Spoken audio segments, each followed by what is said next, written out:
Morning. Happy Wednesday. Yeah, today's Wednesday. Happy Wednesday. Today is the what? The fourth day of May. Fourth day of May. This is the 87th episode of season 3 of the Be Your Own Hero show. I can't believe it's been that long. Anyway, hero in the show title, the Be Your Own Hero show. Hero is an acronym. It means helping everyone reaps optimism. In other words, helping others helps you. It's a reciprocal action. I'm your host. I'm Sekouwrites. I'm a professional creative, which means I do a number of different creative things. I'm an author, journalist, and playwright, for example. I'm also the creator of the Hero Ministry movement, which is my effort to uplift and inspire people in general, like yourselves, and also the unhoused community specifically. So join me here Monday through Friday, 8:45 a.m. local time in Nashville, Central Time. 9:45 a.m. Eastern and 7:45 a.m. Mountain. And if this show provides any value for you, please like, please comment, and please share. Shout out, as always, to New Thought Media Network for allowing me this platform to talk about my journey of becoming my own financial hero, in addition to other ways that I'm becoming a hero. So, all that said, just remember that I am not a personal trainer and I am not a financial advisor. So, do your own due diligence. Do your own due diligence. All right. So as I've said recently, this show has become a show about financial literacy for artists and retirees. I'm laughing because I never saw that coming. So first sidebar of the show. Here we go. First sidebar is you can't plan it all out.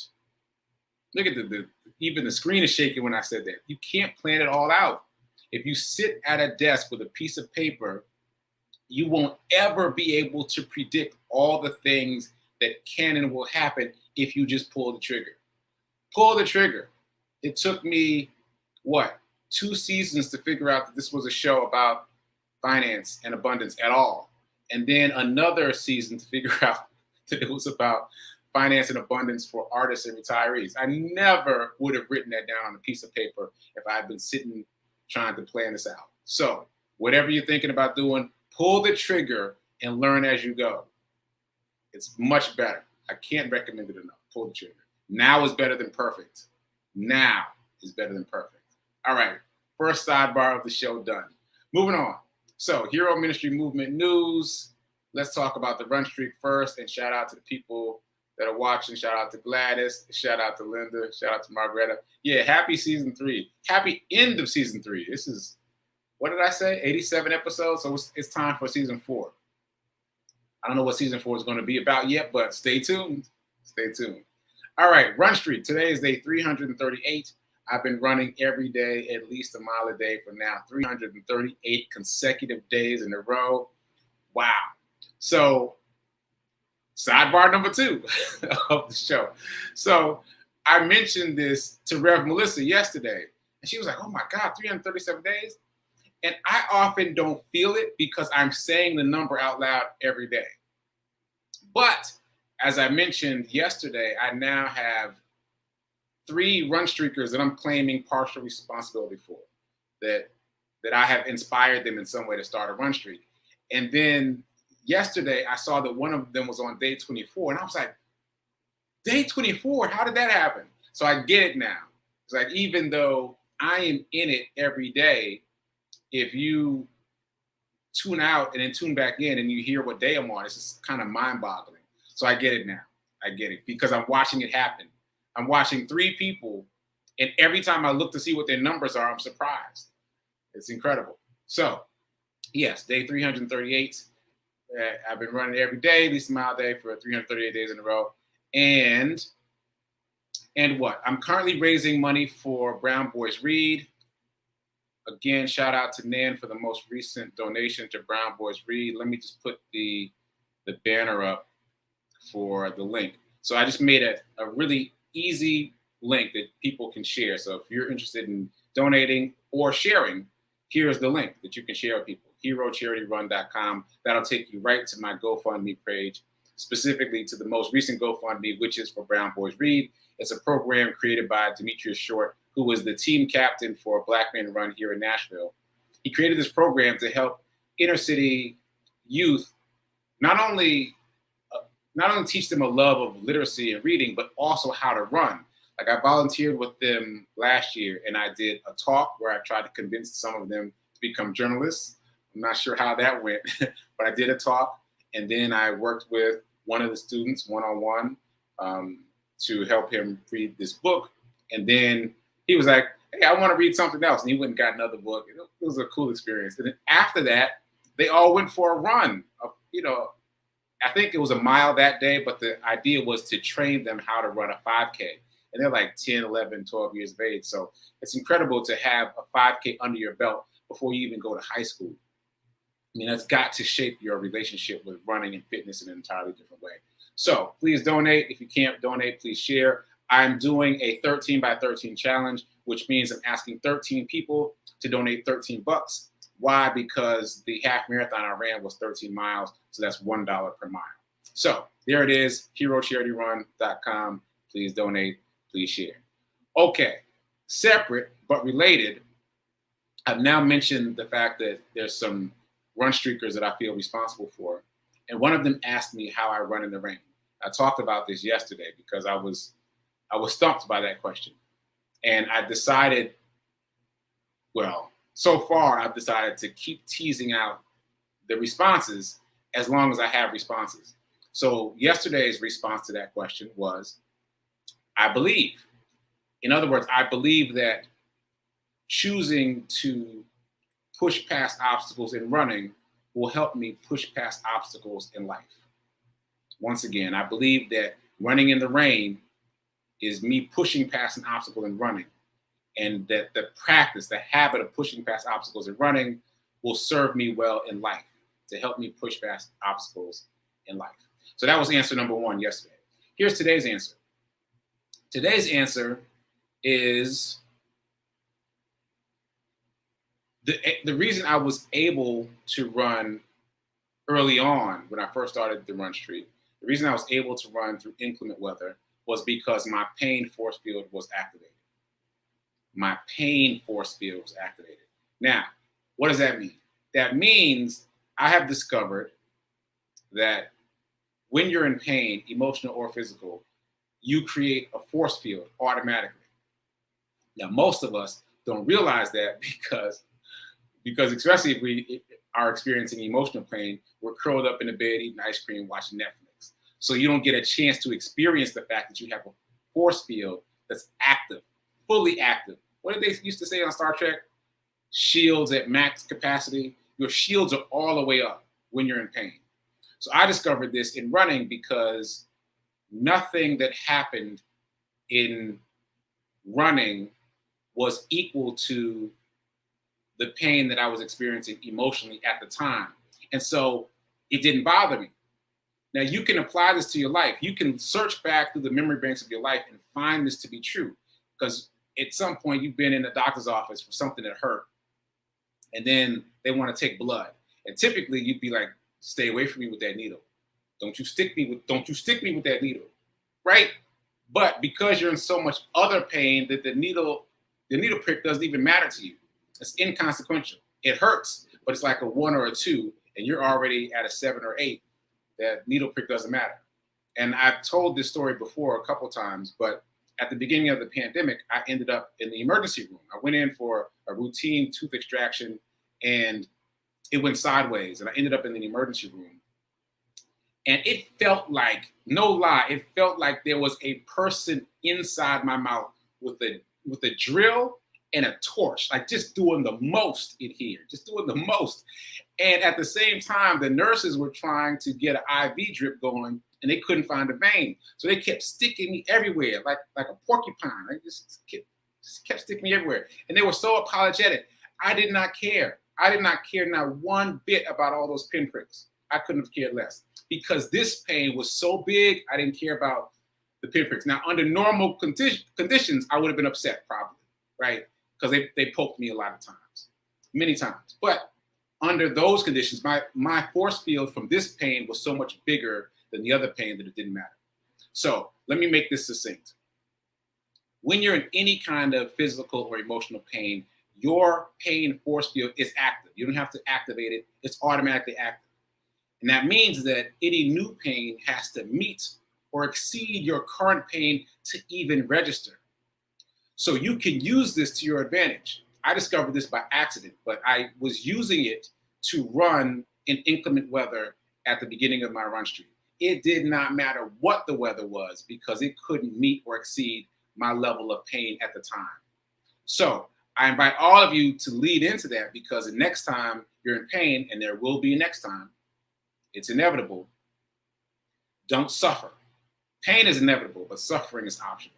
So next time you're in pain, use your force field to accomplish something that you could not typically accomplish. Apply it to something. And that's why it was so difficult for me to answer the question when she asked, because I was like I didn't know how to like communicate that, I guess, until just now. But it's like, if you're not in pain, if you don't have your pain force field activated, it's much more difficult to get up and get out and run in the snow and rain and inclement weather when you're just like trying to get fit.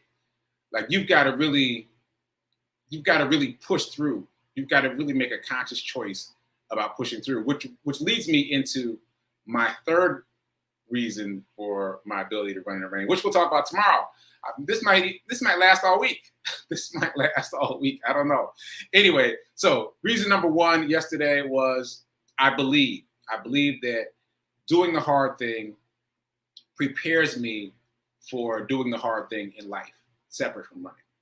And number two, my pain force field was very active in the beginning, and all of us have a pain force field, and we can use it to accomplish great things. So that said, moving on. All right. So Dice Roll Challenge. I think it's time for the Dice Roll Challenge.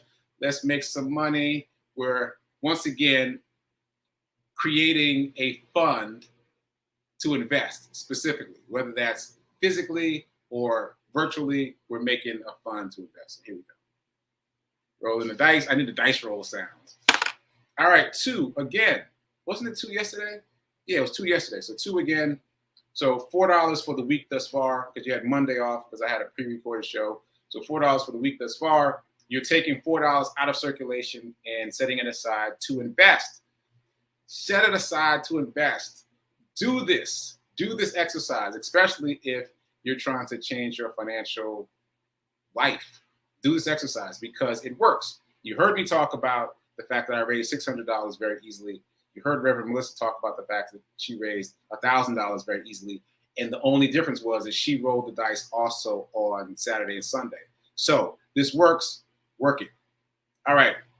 Moving on. Morning Zen. So I'm going to read something else. And then I'm going to read it first before I tell you where it's from. All right. I'm back on my phone for the Kindle app. So check this out. Your fears will act against you in such a way that you will cause the very thing you are afraid of to actually happen. I'm going to read that again. Your fears will act against you in such a way that you will cause the very thing that you are afraid of to actually happen. Following up to that, when you are fearful, no other possibilities exist.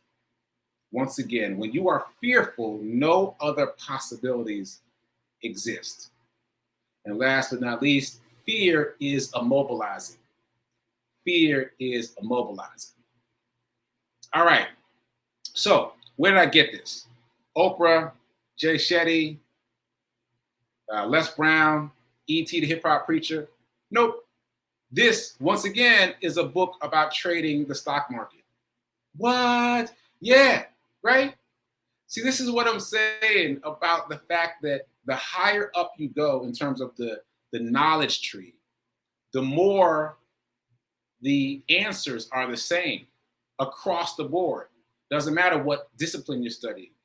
When you go deep enough in, you find that the answers are the same. So this could have easily been from a book by Oprah or Jay Shetty or Les Brown or any of the people that I just mentioned, right? But it's not. It's a book about how to trade the stock market.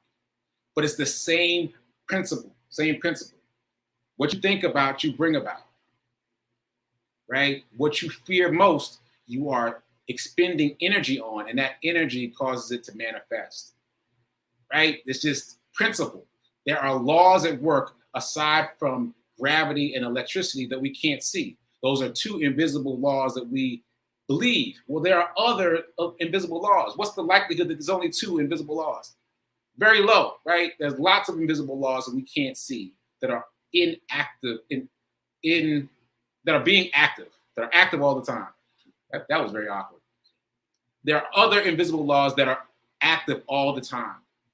And we just have to believe in them and tap into them. So this is one of them. What you think about, you bring about. That's not exactly what the book said, but what you fear most, you cause to manifest. So you've got to replace that fear with a positive idea that you want instead. So anyway, the point is all these paths merge together, even though they're from different thought trees. They all merge together at the top. Okay, so that said, moving on from the morning Zen to, so one more thought about that. Just that what you think about, you bring about, because that's the reticular activating system. That's the RAS at work. Because what you're thinking about, your reticular activating system doesn't have a filter. It doesn't say, hey, are you sure you want to be thinking about that? It doesn't do that. If you think about it, if you impress upon it that that is what you want, then it manifests it. Or rather, it interprets what you think about often as what you want, and it will manifest it. I've given this example in terms of the half marathon. I impressed upon my reticular activating system 2 hours and 15 minutes as my finish time. I did that over a course of 10 weeks. Even though I secretly wanted to finish faster than that, what I impressed upon my filter seeker, as I call it, was 2 hours and 15 minutes. And I finished at exactly 2 hours and 15 minutes, even though I was running a race that was much faster than that for most of the race. I won't go off on a tangent again, but I am still shocked by that. Moving on. So let's get into some abundance before I have another sidebar. So abundance. So let's do our affirmation a couple times, and then let's talk about the stock market a little bit. So here we go. Here's our affirmation. I am so happy and grateful to be a multi-millionaire in every area of my life. One more time, you got to feel it, emote it so that your subconscious gets it, so that your reticular activating system believes it. I am so happy and grateful to be a multi-millionaire in every area of my life. Ashe. Ashe and amen. And my daily reminder, if you only spend, you'll stay poor. If you only save, you'll stay middle class. If you want to be wealthy, you must invest. It's not optional. It's not optional. Okay, so that said, I want to say a couple of things about that. But, all right, so now I'm trying not to sidebar. But Tim, I wanted to come back to what you said about the tornado yesterday. Let me finish what I'm talking about. Let's see if I have time later. Okay. And yes, Linda, emotions fuel manifestation, positive or negative. Energy is energy. Exactly. And the reticular activating system does not discriminate. Whatever you think about, it says yes. It says yes. 2 hours and 15 minutes? Yes. If I had impressed it with 2 hours, it would have said yes. But I didn't dare I didn't dare claim 2 hours because I didn't think that I was capable of that. But let me not go off on a tangent. Anyway, so we're talking about abundance, and we've been talking about my Sam's Club analogy, which I like a lot. And I thought that was my alarm. So I thought we've been talking about the Sam's Club analogy, which I like a lot because there are dangerous items for sale at Sam's. We know this. They sell guns, they sell knives, they sell propane tanks, they sell bow and arrows, they sell things that are dangerous. But you don't hear people saying, hey, don't go into Sam's, right? But at the same time, you often hear people say, hey, don't go into the stock market because it's dangerous in there. And I like this analogy because, yes, there are dangerous items in the stock market, dangerous items for sale in the stock market, but there are also a number of very beneficial items for sale in the stock market. And if you don't go in, you won't ever figure out what's what. You got to learn to shop in the stock market just like you learn to shop in Sam's. Don't spend any time on the aisle with the guns and the knives. Like, get off of that aisle, right? But in order to figure out what that aisle is in the stock market, you have to get in it. You can't sit on the sidelines. You got to get in it. You got to make a couple of mistakes. Just like I said earlier, you can't just figure it out with a piece of paper before you get in. That's not how it works. You got to get in. And then you learn that there's certain parts of the store that you're never even going to go into the store, quote unquote. You're never even going to go into those aisles over there, right? Because you figured out what aisles you can go to. Just like when you go to the store, to the grocery store, there's some aisles you don't even go down because you know where your things are, right? So I'm applying this to the stock market. It's important for you to get in and start experimenting and learn how to shop in the stock market and not to be afraid of it. Okay, so that said, Linda's been helping me out quite a bit in terms of talking about the stock market and this analogy, the Sam's Club analogy, because we talked about the fact that these goods that you buy at Sam's or any other store depreciate in value as soon as you buy them. We talked about the fact that they increase in price because of inflation. And we talked about the fact that your dollars are being watered down by inflation. Inflation is not just the rising price of goods, it's also the watering down in terms of valuation of the dollar. So those two things are happening all the time, ongoing. So you, as a consumer, if you remain a consumer, you can't win. If you're just spending and saving, you can't win. The only way to win financially is to also invest, right? And we've been talking about the fact that Linda has AT&T stock. So let's go back to that. Linda inherited some AT&T stock, and she has the DRIP on, which is the acronym for Dividend Reinvestment Plan. DRIP, once again, is the Dividend Reinvestment Plan. So when you have the DRIP on in whatever account, whatever portfolio, whatever brokerage house you have, it will reinvest the dividends back into whatever asset that you have it on for. That sounded a little confusing. So, for example, I mentioned yesterday that I have SPY. SPY is a ticker symbol for the S&P 500, right?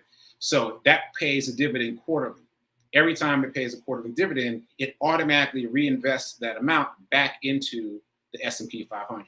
So this past weekend, there was a dividend payout of about $1.40. $1.40. So that $1.40 automatically got utilized by the S&P 500. So where I had one share, now I've got 1.001 shares of the S&P 500 because it's buying more of itself, which is magical.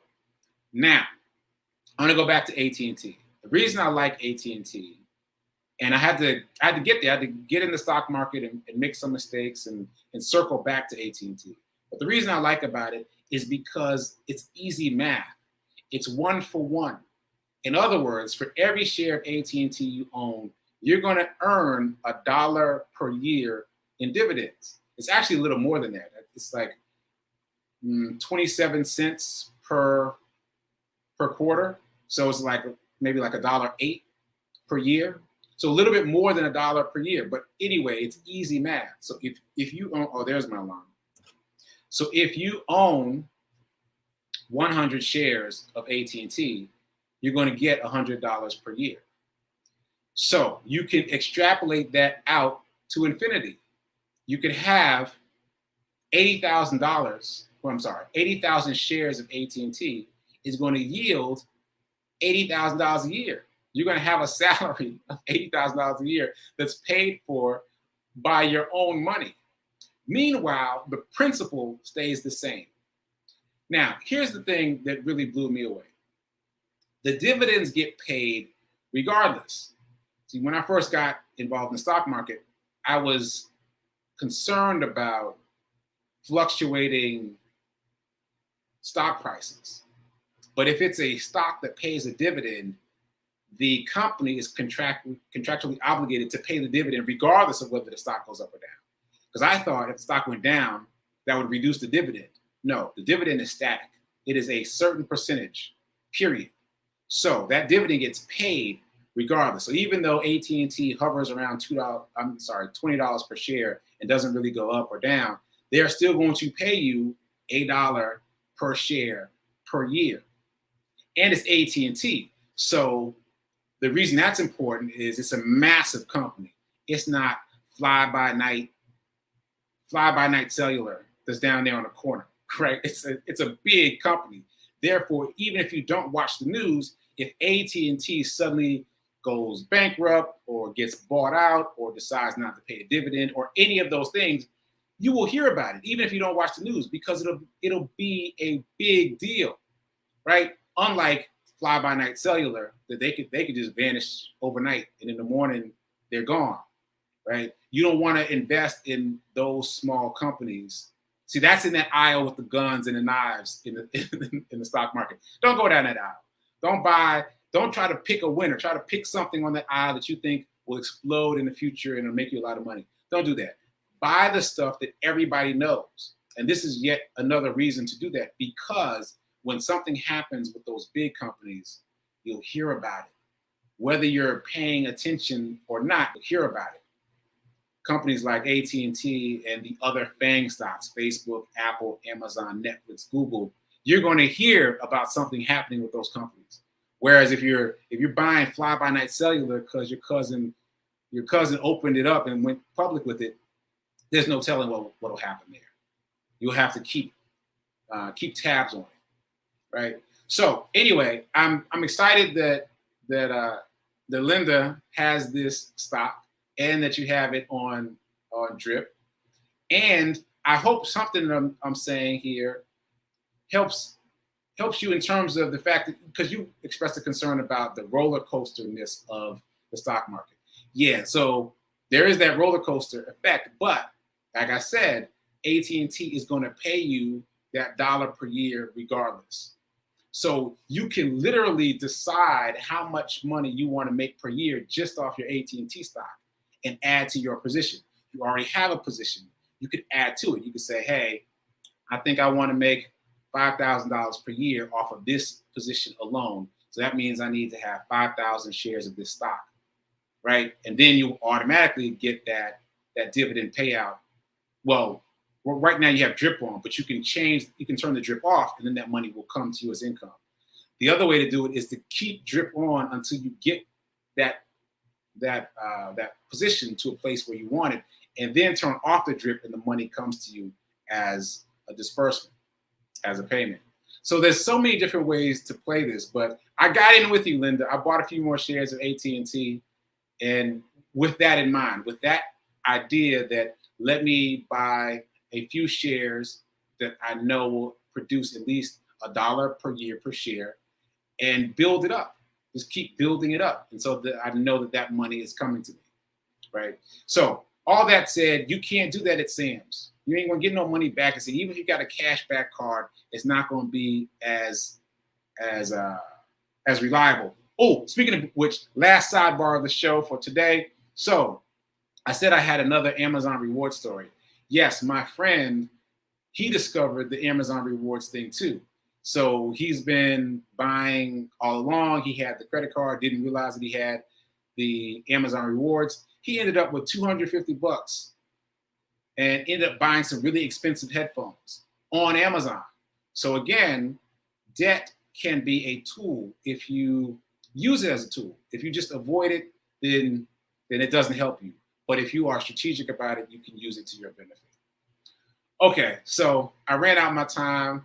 It was all the sidebars. I'm sure it was all the sidebars, but it's all good.